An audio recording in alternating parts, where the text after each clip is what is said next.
సమర్ ఇన్సైట్స్కి స్వాగతం. మిత్రులారా, ఈ ఛానల్ మీకు నచ్చినట్టయితే మీరు సబ్స్క్రైబ్ చేసుకోండి, బెల్ ఐకాన్ని క్లిక్ చేయండి, అలాగే మీ బంధుమిత్రులకు షేర్ చేయండి. ఈ కంటెంట్ మీకు నచ్చితే మీరు కామెంట్ల ద్వారా మీ అభిప్రాయాన్ని తెలియజేయండి. ఈరోజు మనం మాట్లాడుకునే మాట కథ కాదు, ఇది పచ్చి నిజం. 1947 స్వాతంత్రం వచ్చిన తర్వాత మన దేశంలో జరిగిన ఒక నిర్ణయం గత 70 సంవత్సరాలుగా రక్తధారల్ని కారిస్తుంది. మనకి నిన్న రాత్రి పాకిస్తాన్ మీద జరిగిన దాడి, మన ఇండియన్ గవర్నమెంట్ చేసిన దాడి కావచ్చు, అలాగే మొన్న టెర్రరిస్టుల మీద చేసిన దాడి కావచ్చు, అలాగే టెర్రరిస్టులు మన పైన పహల్గాంలో కానీ లేదా పుల్వామాలో కానీ చేసిన దాడులు కావచ్చు. వీటన్నింటికి కారణం ఒక్క రాజు, 2 రాజ్యాలు, 3 మోసాలు. ఇదే నిజం, ముమ్మాటికి నిజం, మన చరిత్ర చెప్తున్న నిజం. ఇప్పుడు మనం మాట్లాడుకుంటుంది కశ్మీర్ యొక్క చరిత్ర. 1947 మనకి బ్రిటిష్ గవర్నమెంట్ అధికారాన్ని అప్పగించిన తర్వాత, అంటే అధికార బదిలీ, స్వాతంత్రం కాదు, అధికార బదిలీ చేసిన తర్వాత 562 సంస్థానాలని అలాగే వదిలిపెట్టేసేసి మీరు భారతదేశంలో కానీ లేదా పాకిస్తాన్లో కానీ ఎవరి రాజ్యంలో చేరాలనుకుంటే మీరు చేరొచ్చు అని మన 2 రాజ్యాలకి మధ్యలో ఒక ఇరకాటాన్ని పెట్టి వెళ్ళిపోయారు. ఇది డివైడ్ అండ్ రూల్ వాళ్ళ పాలసీ. అయితే దీనిలో ఆల్మోస్ట్ అందరు రాజులు భారతదేశానికి మద్దతు పలికారు, 2 తప్ప. ఒకటి ఇప్పుడు మనం ఉంటుంది, అంటే నేను కూర్చొని మాట్లాడుతున్న తెలంగాణ, హైదరాబాద్ సంస్థానం, అలాగే కాశ్మీర్. హైదరాబాద్ గురించి మనకందరికీ తెలుసు, దాని గురించి ఇప్పుడు మాట్లాడలేదు. ఇప్పుడు జరుగుతుంది కాశ్మీర్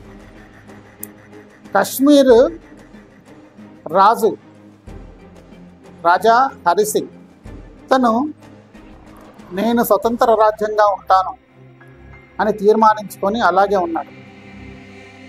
అయితే పాకిస్తాన్ సంవయనం పాటించక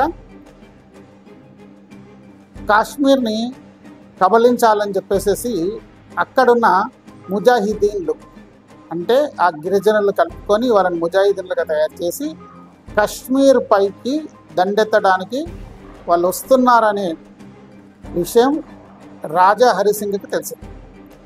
ఆయన భారత ప్రభుత్వంతో నేను భారతదేశంలో విలీనమవుతాను అని చెప్పాడు.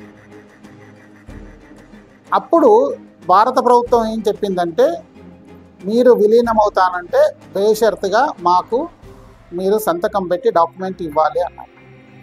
దానికి రాజా హరిసింగ్ ఒప్పుకొని అప్పుడు ఓకే అంటే భారత ప్రభుత్వం తరఫున జవహర్ లాల్ నెహ్రూ ఆయనతో మంతన్లాడాడు. అప్పుడు వాళ్ళు ఒక డాక్యుమెంట్ చేసుకున్నారు. దాన్ని ఏమంటామంటే ఇన్స్ట్రుమెంట్ యాక్సెషన్. దానిపైన లార్డ్ మౌంట్ బాటన్ అండ్ రాజా హరిసింగ్లు సంతకాలు చేసి భారత్లో విలీనం అవుతున్నట్టుగా, బేషరతుగా విలీనం అవుతున్నట్టుగా ఇచ్చాడు. రాజ్యాధికారంలో ఉన్నప్పుడు కూడా అక్కడ ఉన్నది 70% మంది ముస్లింలు. అది ఆయనకి ఒక డైనమైట్. రాజా హరిసింగ్ ఆ డైనమైట్ని మనకప్ప చెప్పాడు భారతదేశానికి.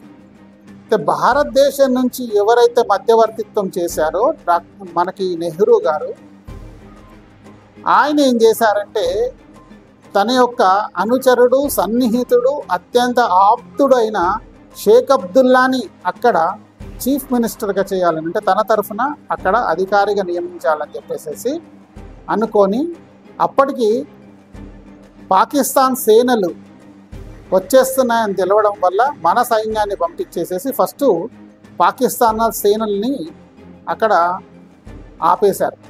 ఎక్కడైతే ఆపారో ఇప్పుడు దాన్ని మనం లైన్ ఆఫ్ కంట్రోల్ అంటున్నాం, LOC అంటాం. ఇప్పుడు ఏదైతే పాకిస్తాన్ చేతిలో ఉందో దాన్ని పాకిస్తాన్ ఆక్యుపైడ్ కాశ్మీర్, POK అన్నాడు. ఈ POKని పాకిస్తాన్ పక్షాన పెట్టుకుంది, తన పక్కన పెట్టుకుంది. మిగిలిన జమ్మూ అండ్ కాశ్మీర్ని మనకి అప్పచెప్పారు. అంటే వాళ్ళు అప్పచెప్పలేదు, మనం తీసేసుకున్నాం. అయితే తాను షేక్ అబ్దుల్లాని, ఇప్పుడు ఒమర్ అబ్దుల్లా వాళ్ళ తాతయ్య షేక్ అబ్దుల్లాని తన సన్నిహితుడని, అతన్ని అక్కడ నియమించాలని నెహ్రూ ముందే అనుకున్నాడు. దానికి రాజా హరిసింగ్ ఏదైతే మనకి డాక్యుమెంట్ ఇచ్చాడో, ఇన్స్ట్రుమెంటేషన్, దానిని మన ప్రభుత్వానికి అప్పచెప్పేసేసి మనకి 1947 అక్టోబర్ 22 రోజు కశ్మీర్ రాజు మనకి సంతకం చేసిన డాక్యుమెంట్ మన చేతికి వచ్చింది. దాని తర్వాత అక్కడి నుండి ఈ యొక్క మోసం చేసే ప్రక్రియ మొదలైపోయింది. మిగతా రాజ్యాల్లాగా మిగతా రాజ్యాలు ఉన్న వాటిని మన రాష్ట్రాలుగా మార్చుకున్నప్పుడు మనము కాశ్మీర్ని కూడా మనలో కలుపుకుంటే అయిపోయేది. కానీ నెహ్రూకి అది సుతారం ఇష్టం లేదు, దాన్ని సెపరేట్గానే ఉంచాలనుకున్నాడు ఆయన. అప్పుడు షేక్ అబ్దుల్లా ఏం చేశాడంటే, నేను మీ యొక్క రాజ్యాంగం ప్రకారము నేను కశ్మీర్ రాష్ట్రాన్ని నేను పాలించను, లేదా నా అధికారంలో నేను ఉంచుకోను, నాకు కావాలంటే నాకు సెపరేట్గా కొన్ని అధికారాలు కావాలి అన్నాడు.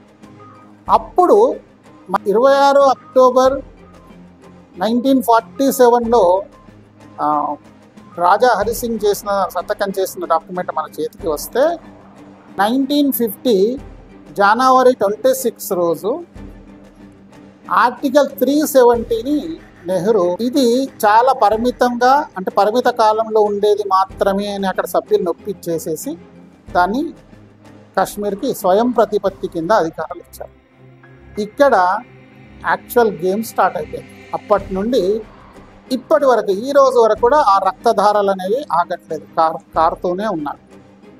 ఈ 1950 జనవరి 26 రోజు ఆర్టికల్ 370 చేసి దానికి అపరిమితమైన, అంటే పరిమితంగా ఉండే ఆర్టికల్ మాత్రమే ఇది అని చెప్పినా కాశ్మీర్కి అపరిమితమైన అధికారాలు ఇచ్చేశారు. ఎందుకు ఇచ్చారు అంటే అది నెహ్రూ గారికి తెలియాలి, అది ఆయన సొంత విషయంగా తీసుకున్నారు. 370 ఇచ్చినప్పుడు ఏంటంటే దీన్ని విత్డ్రా చేయాలంటే, దీన్ని వెనక్కి తీసుకోవాలంటే, అంటే 2 ఫ్లాగ్స్ ఉండేవి, అందరికీ తెలుసు ఆ విషయం. అలాగే అక్కడ ఒక రాజ్యసభ ఉండేది, ఆ రాజ్యసభ యొక్క తీర్మానం చేస్తే కానీ ఆర్టికల్ 370ని మనం వెనక్కి తీసుకోలేము. దీనిని 2 సంవత్సరాల తర్వాత షేక్ అబ్దుల్లా ఏం చేశారంటే రాజ్యసభని క్యాన్సిల్ చేసేసాడు, అంటే తీసేశాడు, పూర్తిగా తీసేశాడు. ఇప్పుడు మనం ఆర్టికల్ 370ని వెనక్కి తీసుకోవాలంటే ఏం కావాలి, ఎవరు ఉండాలి, ఎవరు ఒప్పుకోవాలి అంటే రాజ్యసభ ఒప్పుకోలేదు కదా అక్కడ.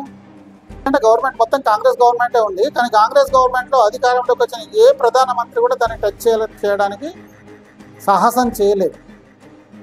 ఎందుకంటే ఇది టచ్ చేస్తే మళ్ళీ ఆ వర్గం యొక్క ఓట్లు ఎక్కడ పోతాయో మాకనే భయం వాళ్ళకి. మనకి 2019లో మోడీ గారు, అమిత్ షా ఇద్దరు కలిసి దాన్ని ఆర్టికల్ 370ని క్యాన్సిల్ చేసేంత వరకు కూడా మనకు అది క్యాన్సిల్ చేయొచ్చని కూడా ఎవరికి తెలియదు. అయితే ఇది అలా జరుగుతూ ఉన్నప్పుడు 1956లో మనకి 238 ఆర్టికల్ రాజ్యాంగంలో ఉండేది. అదేంటంటే మనకి రాష్ట్రాల విభజన ప్రకారం మనకి బ్రిటిష్ వాళ్ళు మనకు అప్పచెప్పిన రాష్ట్రాలు ఏ కేటగిరీలో, అలాగే వాళ్ళంతలో వాళ్ళు వచ్చి మేము మీతో పాటు ఉంటాము అనే రాష్ట్రాలు బి కేటగిరీలో, ఇలాగ మనం ఇప్పుడు తెలంగాణని కాశ్మీర్ తీసుకున్న రాష్ట్రాలు సి కేటగిరీలో ఉండేది ఒక అధికరణం 238 అధికరణం అంటే ఆర్టికల్ 238. 1956లో ఏంటంటే గొడవలు స్టార్ట్ అయినప్పుడు ఏ భాషకు ఆ భాషకి సపరేట్గా రాష్ట్రం చేయాలన్నప్పుడు ఏంటంటే ఏబీసీ కేటగిరీలన్నీ వేస్ట్ ఇవన్నీ తీసేసేసి భాషా ప్రయుక్త రాష్ట్రాలని మళ్ళీ పునర్విభజన చేద్దామని చెప్పేసి పునర్విభజన చేశారు. చాలా జాగ్రత్తగా గమనించారు. 1956లో రాష్ట్రాల యొక్క భాషా ప్రయుక్త రాష్ట్రాలుగా పునర్విభజన జరిగింది. కానీ ఆ టైంలో కాశ్మీర్ని కూడా ఆర్టికల్ 370 ఇవన్నీ తీసేసేసి భాషా ప్రయుక్త రాష్ట్రాల కింద దాన్ని కూడా మార్పు చేయడం అనేది జరిగేది. కాంగ్రెస్ గవర్నమెంట్ వాళ్ళ స్వార్థం వల్ల లేదా ఇంకా ఏదో కారణాల వల్ల 1956లో కూడా కాశ్మీర్ని మన భారతదేశంలో కలపకుండా వదిలేశారు. నెహ్రూ గారు షేక్ అబ్దుల్లా అనే తన యొక్క మిత్రుడిని ప్రసన్నం చేసుకోవడానికి చేసిన ప్రయత్నం వల్ల భారతదేశం అనేది ఆ రోజు నుండి ఈ రోజు వరకు కూడా నెత్తురోడుతుంది. మనము ఇన్ని సంవత్సరాల్లో కశ్మీర్ యొక్క సెక్యూరిటీ గురించి కశ్మీర్కి మనం ఖర్చు పెట్టింది అక్షరాల 20 లక్షల కోట్లు. మిత్రులారా మళ్ళీ ఒకసారి వినండి, అక్షరాల 20 లక్షల కోట్లు మన ధనాన్ని, మనం ట్యాక్స్ కట్టిన ధనాన్ని అక్కడ ఖర్చు పెట్టాం. ఎవరి తప్పిదం? నెహ్రూ యొక్క తప్పిదం. తన మిత్రుడిని ప్రసన్నం చేసుకోవడానికి, షేక్ అబ్దుల్లాని ప్రసన్నం చేసుకోవడానికి ఆర్టికల్ 370 ఇచ్చిన కారణం చేత మనము 20 లక్షల కోట్లు, ఇది కాకుండా కొన్ని వేల మంది మనం సిపాయిలని, మిలిటరీ పర్సన్స్ని కోల్పోయాం. ఇది కాకుండా భారతదేశంలో ఎన్నో దాడులకి, ఎన్నో బాంబు దాడులకి, ఎన్నో మంది ప్రాణాలు పోగొట్టుకోవడానికి, ఎంతో ఆస్తి నష్టం జరగడానికి కారణం ఈ యొక్క తప్పిదమే. దీని తర్వాత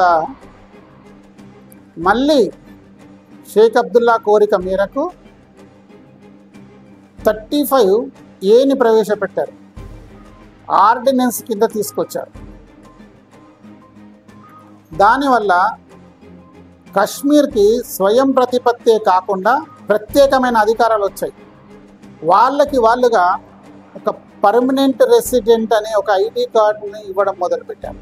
అది రెసిడెంట్ అని కార్డు ఉన్న వాళ్ళు కాకుండా, పర్మనెంట్ రెసిడెంట్ కాకుండా మిగతా వాళ్ళు ఎవ్వరికి కూడా ప్రభుత్వ ఉద్యోగాలు రావు. అలాగే ఒక కాశ్మీరీ అమ్మాయి భారతదేశంలో ఏ రాష్ట్రంలో ఉన్న అబ్బాయిని పెళ్లి చేసుకున్నా ఆమెకి అక్కడ పర్మనెంట్ రెసిడెంట్ అనేది పోతుంది. అక్కడ ఆమెకి ఏం ఆస్తులున్నా అవి ఆమెకు చెందవు. కాశ్మీర్ రాజు దగ్గర నుండి భారతదేశంలో విలీనం చేశాము కాశ్మీర్ని అని సంతోషపడ్డారు. కానీ ఆ నెక్స్ట్ డే నుండి ఈ మోసాలన్నీ ప్రారంభమై దాన్ని ప్రత్యేక రాష్ట్రంగా ఉంచి, ప్రత్యేక రాజ్యంగా ఉంచి, రాష్ట్రం కాదు మిత్రులు, ప్రత్యేక రాజ్యంగా ఉంచి దానికి ఎక్స్టర్నల్ అఫేర్స్ కానీ, దాని సెక్యూరిటీ కానీ మిగతావన్నీ భారతదేశం చూసుకోవాలి. కానీ భారతదేశానికి కాశ్మీర్పై ఎలాంటి హక్కులు ఉండవు. అక్కడ భారతదేశం యొక్క జెండా కూడా ఎగరదు. భారతదేశం జెండాని కాల్చేయచ్చు, భారతదేశం జెండాని కలతో తొక్కచ్చు. భారతదేశం వాళ్ళు ఎవరు వెళ్ళినా కానీ అక్కడ ఏమి కొనుక్కోవడానికి, భూములు కానీ ఏం కొనుక్కోవడానికి అక్కడ హక్కులు లేవు. కానీ భారతదేశం యొక్క ప్రజలు కట్టిన ట్యాక్స్ మనీని మాత్రం అక్కడ ఖర్చు పెట్టాలి. ఎందుకు? ఇంటర్నల్ సెక్యూరిటీ పర్పస్లో. ఎక్స్టర్నల్ అఫేర్స్ కూడా భారతదేశమే చూసుకోవాలి. అంటే మిగతా దేశాలతో ఏమున్నా భారతదేశం చూసుకోవాలి. అసలు అది యుఎన్ఓకి ఎందుకు వెళ్ళాల్సి వచ్చింది? మన మధ్యలో ఉన్న విషయము, పాకిస్తాన్కి మనకి మధ్యలో ఉన్న విషయం. అసలు యుఎన్ఓ వరకు వెళ్ళాల్సిన అవసరం ఏమొచ్చింది? రెండో తప్పిదం అంటే రెండో మోసం ఎక్కడ జరిగింది అనేది మనం వచ్చే వీడియోలో తెలుసుకుందాం. ఈ వీడియో మీకు నచ్చినట్టయితే సబ్స్క్రైబ్ చేసుకోండి, అలాగే మీ బంధుమిత్రులకు షేర్ చేయండి, అలాగే బెల్ ఐకాన్ని క్లిక్ చేయండి. Thank you. జై హింద్, జై భారత్.